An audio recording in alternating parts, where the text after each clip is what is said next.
Olá, sou o Paulo Eduardo e nós estamos chegando para mais um estudo bíblico aqui no canal Minuto Missionário. Seja bem-vindo mais uma vez. É um prazer contar com você todos os dias aqui no canal Minuto Missionário. Às 6 horas da manhã sempre entram estudos novos aqui no canal. E saber que você passa por aí diariamente nos acompanhando, eu fico muito feliz e agradecido. A você que talvez chegou por acaso aqui, eu convido você a acompanhar os estudos nesse canal. Diariamente estudamos a Palavra de Deus. Estamos fazendo estudos expositivos da Palavra de Deus, olhando versículo por versículo, trazendo lições para as nossas vidas, né? Olhando o seu contexto, com cuidado para não cairmos em tantos ensinos que existem hoje, ensinos heréticos, tantas heresias de falsos ensinadores. E nós precisamos estar atentos a isso. E aqui nós olhamos as Escrituras Sagradas. Se você não é inscrito no canal ainda, se inscreva. Se você já é inscrito, não saia sem deixar o seu joinha, fazer um comentário e interaja conosco. Sua interação é extremamente importante para nós. Vamos juntos para mais um estudo bíblico? Nós estamos falando aqui quando Paulo está observando aqueles irmãos lá de Roma que foram estimulados pelo testemunho dele, pelo que ele estava vivendo. Paulo começa a observar, não é? Paulo fala, olha, esses irmãos, Paulo viu a sua prisão como uma fonte de abertura de novas frentes de evangelismo. Paulo viveu, não é, de tal modo que estimulou outros a pregar o evangelho com desassombro, sem medo. E hoje eu quero observar com você. Paulo, apesar de tudo isso, ele não deixou o seu coração se azedar com a competição dos seus críticos. Paulo enfrentava um problema muito sério em relação àquelas pessoas que criticavam o seu ministério, sua vida. Mas Paulo não se azedou com isso não. Você vê os versículos 15, o versículo 17, o versículo 18, nós falamos ontem, Paulo diz no versículo 15, alguns efetivamente proclamam a Cristo por inveja, porfia, outros, porém, o fazem de boa vontade, estes por amor, sabendo que estou incumbido da defesa do Evangelho. E o versículo 18, todavia, o que importa, uma vez que Cristo, de qualquer modo, está sendo pregado, quer por pretexto, quer por verdade, também com isto me regozijo, sim, e sempre me regozijarei. Paulo faz aqui uma transição das suas cadeias, onde ele falou do versículo 12 até o versículo 14, e ele passa para os seus críticos do versículo 15 ao 18. Paulo precisa aqui comentar algo que estava acontecendo, e ele faz isso de forma triste, não é? Dizendo que nem todos estão motivados com as melhores intenções. A triste observação do apóstolo Paulo fala aqui dos motivos que levavam alguns crentes ali a falar de Cristo. Eles têm uma doutrina certa, mas têm uma motivação errada. E tem coisas aqui que precisam ser observadas. Primeiro deles, alguns crentes pregam o evangelho com a motivação totalmente errada. E Paulo destaca isso aqui. Uns pregam o evangelho por amor ao evangelho, outros pregam o evangelho por amor a si mesmo. Paulo destaca esse fato aqui. J.A. Mondier diz que o fato de Paulo não dar nome a esses críticos revela sua grande graça e sabedoria. Ele não quer tornar esse tema um assunto de maledicência, nem desviar a atenção para assuntos laterais. Aqueles irmãos tinham algumas motivações para pregar o evangelho e Paulo aqui destaca algumas dessas motivações. Como disse Montier, Paulo não fala nome deles, não é? Porque não é o objetivo de Paulo aqui dar ênfase a essa questão, para não fugir do foco. E o que Paulo destaca aqui da motivação, das motivações erradas desses crentes? Primeiro, Paulo fala da inveja, não é? Alguns pregam por inveja. O termo, vocábulo grego que Paulo usa aqui significa ciúmes, invejas, não é? Nós já falamos que a inveja e a contenda, elas andam juntas, da mesma forma que o amor e a unidade são inseparáveis. Paulo diz, esses aqui estão pregando por inveja, por ciúme. A inveja, ela muitas vezes se intromete entre pregadores do evangelho, como diz o Warren Wiersbe. Essa inveja muitas vezes ela está no meio, com grande profundidade, muitas vezes arraigada no coração, de forma profunda. E é um pecado rude. A inveja é terrível no coração, principalmente de quem está pregando o evangelho, de quem está falando de Cristo. Ah, meus amados irmãos, nem mesmo uma conversão autêntica arranca de uma vez essa inveja do coração. Pessoas que são convertidas, são salvas, mas ainda guardam no seu coração aquela inveja de outros pregadores. Paulo, olham esses críticos que Paulo olha e fala, olha, estão pregando por inveja. Agora, possivelmente, observando o que eles tinham, por que tinham essa inveja, alguns comentaristas trazem alguns pensamentos e eu concordo com eles. Dizem que possivelmente essas pessoas, elas eram aqueles que detinham uma vida de destaque junto à igreja de Roma. Aquelas pessoas que tinham atenção especial ali na igreja.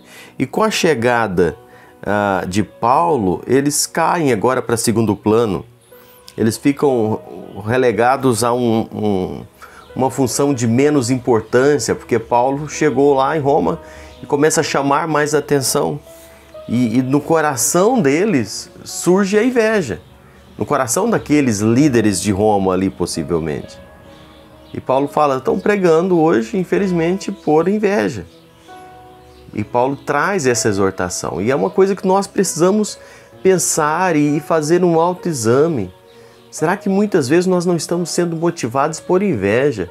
Que alguém faz uma coisa, eu quero fazer também, eu quero fazer melhor, porque o fulano está fazendo. O que está te motivando a fazer a obra? É algo que nós precisamos, de fato, pensar. Paulo usa a expressão também porfia, a tradução da palavra grega eris, que significa contenda, discórdia, dissensão. E essa foi a palavra que Paulo usou aqui para descrever essas facções que existiam também lá na igreja em Corinto. Provocavam divisões traumáticas. 1 Coríntios 3:3, Paulo fala isso. Porque da inveja brota um prazer malicioso. O que acontece, irmãos, é que no fundo, essas pessoas elas se alegraram pelo fato de Paulo ter sido neutralizado, sabe, levado para um quartel. Essas pessoas pensam que nessa situação de preso, Paulo não iria mais estorvar elas, não ia ser mais um problema. E aí poderiam voltar à sua posição, não é, que ocupavam. Isso é algo que a gente precisa analisar aqui. Essa palavra eris também traz a ideia de competição para receber o apoio de outros. Pessoas que se convertiam e logo surgia a pergunta, né? Quando a pessoa chegava para congregar, ao invés de perguntar se você já aceitou Cristo, a pessoa perguntava de que lado você está. Você está do meu lado ou está do lado de Paulo? Né? Com quem que você está? Você me apoia? Né? Triste isso.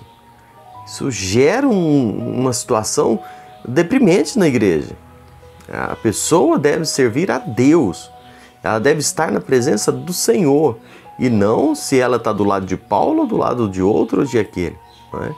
Porque quem faz a obra de fato, quem é o Senhor da obra, é Deus. Mas isso brota no coração do homem. Se o homem não tomar cuidado, isso ganha espaço no coração. Essas porfias. Né? Outro aspecto interessante aqui, que Paulo usa também, outra palavra, Paulo fala da palavra discórdia, que tinha gente pregando por discórdia. No original é a palavra eritéia, que significa disputa, ambição egoísta, explosões de egoísmo. Essas pessoas pregavam o evangelho puramente por interesses pessoais. Pregava para aumentar a sua influência, pregava para ganhar prestígio, pregavam para engrandecer a si mesmo, trabalhavam unicamente para terem mais influência sobre a igreja. A igreja, ela estava sendo usada como uma escada para essas pessoas crescerem, se sobreporem. A glória do nome delas era o mais importante, e não a glória do nome de Cristo, que deveria ser buscado com mais fervor. E, lamentavelmente, existem tais que usam a igreja para se engrandecer, usam o nome da igreja para crescer, não é? E isso é um problema, gera disputa, gera uma ambição egoísta dentro da igreja. E o nome de Cristo, que deveria ser glorificado, vai ficando para segundo plano. Nós precisamos observar bem, irmãos, e eu faço esse estudo detalhado aqui, para nós pensarmos qual é a motivação que nos faz servir a Deus, fazer a obra, seja em quaisquer departamento, seja no louvor, seja na classe de criança, seja lá na cozinha, que sirva ao Senhor, as irmãs, aonde nós estamos, eu estou fazendo para quê? Estou fazendo buscando a glória de quem? Será que vira competição? Isso é seríssimo. E nós precisamos pensar qual a minha motivação, o que me leva a fazer melhor.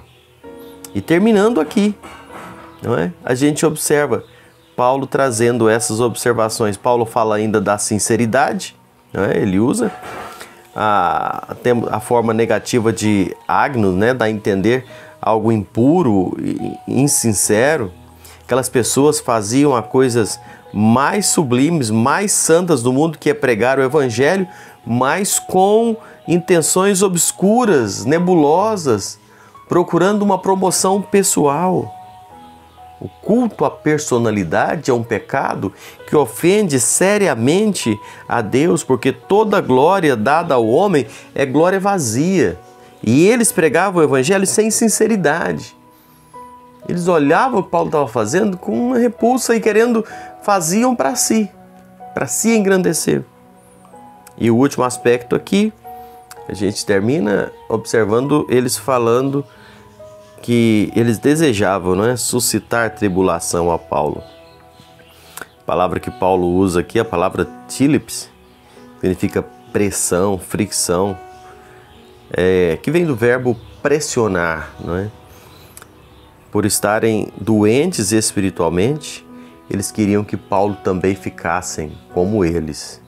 Eles pensavam que estavam disputando a primazia com o apóstolo Paulo. Olhavam para Paulo como um competidor, como um rival. Trabalhavam apenas para apresentar um relatório com maiores resultados.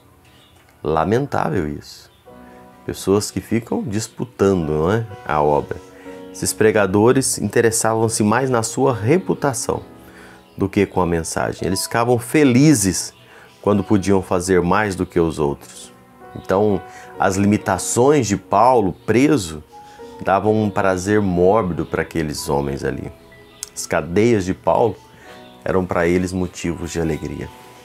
Que o Senhor nos livre desses sentimentos, que nós possamos pregar o Evangelho por amor, motivados pelo Senhor e para a glória de Deus. Que Deus te abençoe. Obrigado por me acompanhar.